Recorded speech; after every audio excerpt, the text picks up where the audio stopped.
لہذا اگر کبھی یہ خیال آئے ایک آدمی ہے کسی گناہ میں مبتلا ہے نہیں چھوڑا جا رہا اس سے، تو یہ تو کرے کم سے کم روز مانگے، چلتے پھرتے مانگے، اٹھتے بیٹھتے مانگے، یا اللہ میں پھنسا ہوا ہوں اپنی رحمت سے مجھے اسے نکال دے، کوشش بھی کرے اور اللہ سے مانگے بھی۔ دیکھو ان حضرات نے یہ نہیں کیا کہ وہیں بیٹھے رہتے اسی ماحول کے اندر اور ماحول میں بیٹھ کر مانگتے اللہ میاں سے کہ مجھے نکال دے ان میں سے، اپنی جتنی استطاعت تھی بھاگ کے غار میں گھس گئے، اتنا کر سکتے تھے نا، یہ اپنے حصے کا کام انہوں نے کر لیا، باقی اللہ پہ چھوڑ دیا، ربنا آتنا من لدنک رحمۃ وہیّ۔ یہی تم بھی کرو، جتنا تم سے ہو سکتا ہے اتنا قدم بڑھاؤ اور پھر اللہ کو پکارو، اپنے پروردگار کو پکارو، کہو ربنا آتنا من لدنک رحمۃ وہیّ لنا من امرنا رشدا۔ اس کے باوجود تو دیکھنا تم انشاءاللہ ثم انشاءاللہ تمہاری زندگی میں انقلاب آ جائے، اور اگر بالفرض نہ آیا جبکہ تم نے کوشش بھی جاری رکھی تھی اور اللہ سے مانگتے بھی رہے تھے، تو کم از کم اللہ میاں کے سامنے یہ کہنے کو تو ہوگا یا اللہ ہم نے تو مانگا تھا، ہم نے کوشش بھی کی تھی، مانگا بھی تھا، تو اللہ میاں اس کو نامراد نہیں کرتے۔ تو یہ ایک اتنا بڑا سبق مل رہا ہے اس واقعے سے بھی اور اس دعا سے بھی جو ان حضرات کے دل میں اللہ تبارک و تعالیٰ نے ڈالی، الہام ہی ہوا اس دعا کا،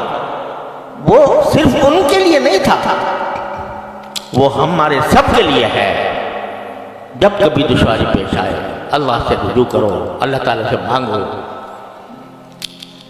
منگتے بن جاؤ اللہ تبارک و تعالیٰ کے بارگاہ میں، تو اللہ تعالیٰ کے ہاں دینے کی کوئی کمی نہیں۔ کوئی جو نہ شنا سے ادا ہو تو کیا علاج، کوئی جو نہ شنا سے ادا ہو تو کیا علاج، ان کی نوازشوں میں تو کوئی کمی نہیں، مانگنے والا چاہیے۔ حضرت والا حضرت مولوی رحمۃ اللہ علیہ ایک مرتبہ یہی مضمون بیان فرما رہے تھے، تو خواجہ عزیز الحسن صاحب نے حضرت نے یہ جملہ فرمایا تھا کہ جو جھولی پھیلانے والا چاہیے ان کے ہاں دینے کی کوئی کمی نہیں، جھولی پھیلانا والا چاہیے۔ تو حضرت خواجہ صاحب نے پوچھا حضرت سے کہ حضرت کسی کے پاس جھولی نہ ہو تو کیا کرے؟ تو حضرت نے فرمایا جھولی بھی انہیں سے مانگے، جھولی بھی انہیں سے مانگے۔ کیا کہ اللہ مجھے تو دعا بھی کرنی نہیں آتی، اللہ دعا بھی مجھ سے کرا صحیح کرا دیتے۔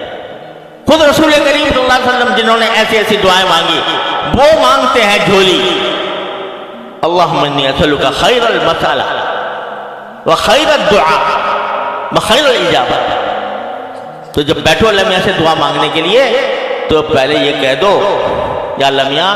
مجھ سے تو دعا کرنا بھی نہیں آتا، مجھے تو دعا کا بھی سلیقہ نہیں، مجھے اچھی دعا بھی سکھا دیجئے اور اچھے طریقے سے اس کو قبول بھی فرمائے۔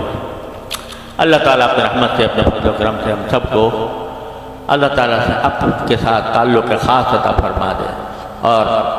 اس کی طرف رجوع کرنے کی توفیق عطا فرمائے، ہر دم اسی کی طرف رجوع کرنے کی توفیق عطا فرمائے۔